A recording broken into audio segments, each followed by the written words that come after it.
Hello, class, and welcome to our presentation, Christian Perspectives on War.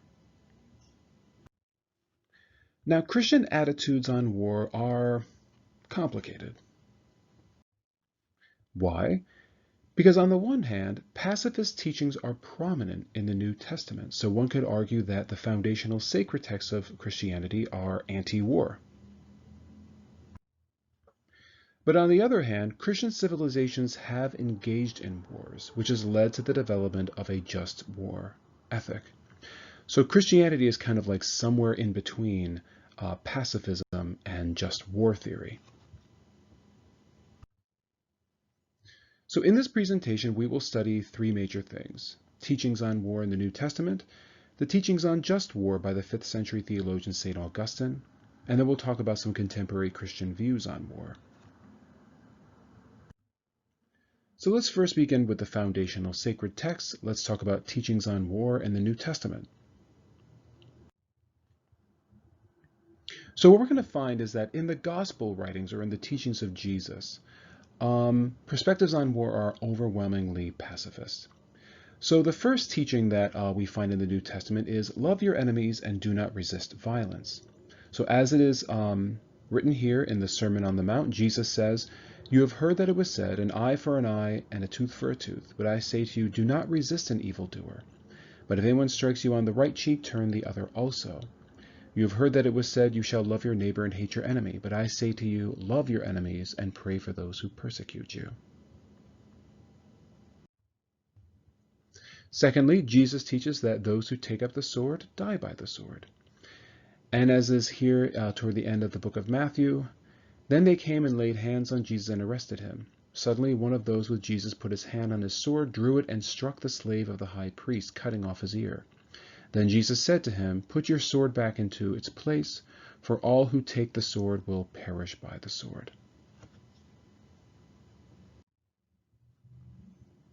Now, although the teachings of Jesus are seemingly pacifist, we do find in the book of Revelation this concept of cosmic war. So here's our third teaching. Human beings are caught in the middle of a cosmic war between the forces of good and the forces of evil. And as stated in the book of Revelation, and war broke out in heaven.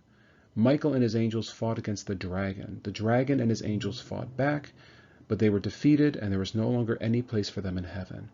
The great dragon was thrown down, that ancient serpent who is called the devil and Satan, the deceiver of the whole world. He was thrown down to the earth, and his angels were thrown down with him.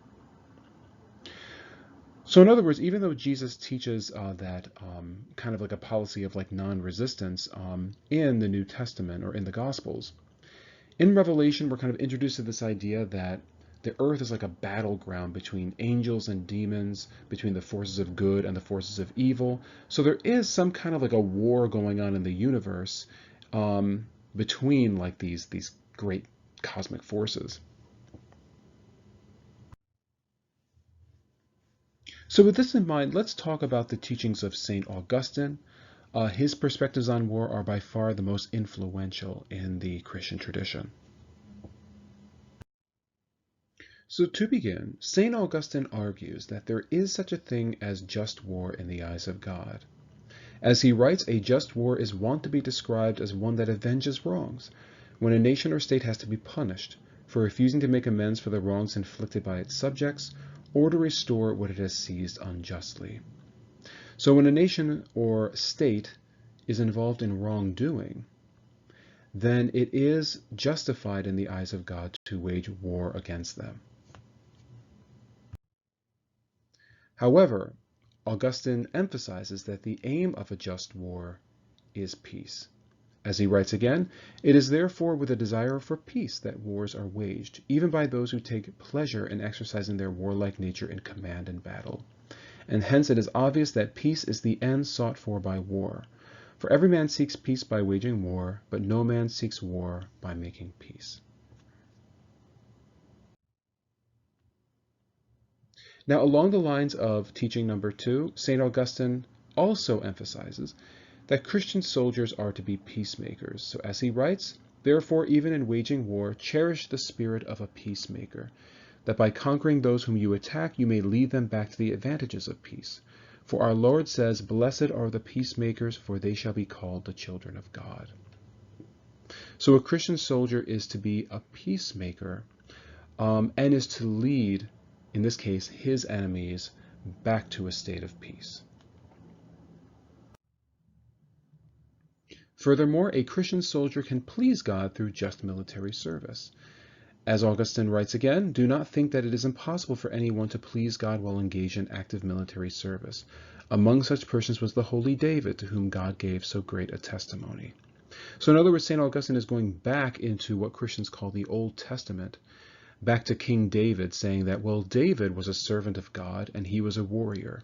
So therefore, Christian warriors should be aware that they are pleasing God through their military service, just as God was pleased by David's military service. And lastly, Augustine teaches that the Christian soldier should engage the enemy with mercy. So he says here, "Let necessity, therefore, and not your will, slay the enemy who fights against you. As violence is used towards him who rebels and resists, so mercy is due to the vanquished or the captive, especially in the case in which future troubling of the peace is not to be feared." So kind of in a nutshell, one thing to be aware of is that St. Augustine is basically arguing that Christian soldiers are those who are most qualified to wage war. Why? Because they have the love of God in them, and that they are the most virtuous soldiers who can bring kind of mercy and peace to civilization through their military action. Now, with this in mind, when people tend to think of Christianity and war, it is almost inevitable that they think about the Crusades being waged during the medieval period. And probably the most famous document would be Pope Urban II's call to arms during the First Crusade. And this is just a selection from his sermon, Call to Arms, from 1094. And what we're going to find is that Pope Urban II has a very similar attitude to that of St. Augustine, in that he sees Christian soldiers as defenders of the flock and caretakers of the Christian family. So as he preaches, "For God has put you as stewards over his family to minister to it. You are called shepherds. Be true shepherds with your crooks always in your hands. Do not go to sleep, but guard on all sides the flock has committed to you. For if through your carelessness or negligence a wolf carries away one of your sheep, you will surely lose the reward laid up for you with God." So in other words, Christian soldiers have a major role to play in Christian civilization. They are the stewards and the shepherds or the guards who are protecting it. So as we can see, we do have some pacifist teachings in the New Testament. We also have some teachings on cosmic war in the New Testament as well. And in the writings of St. Augustine and Pope Urban, we have this idea of the Christian soldier valiantly defending Christian civilization against attackers in order to bring peace back to civilization.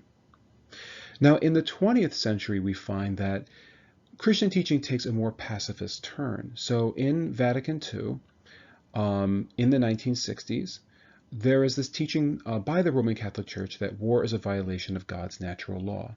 So as is written by Pope Paul VI, contemplating this melancholy state of humanity, meaning the Cold War, the Council wishes above all things else to recall the permanent binding force of universal natural law and its all-embracing principles.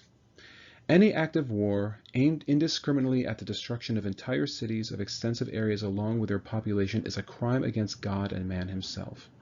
It merits unequivocal and unhesitating condemnation.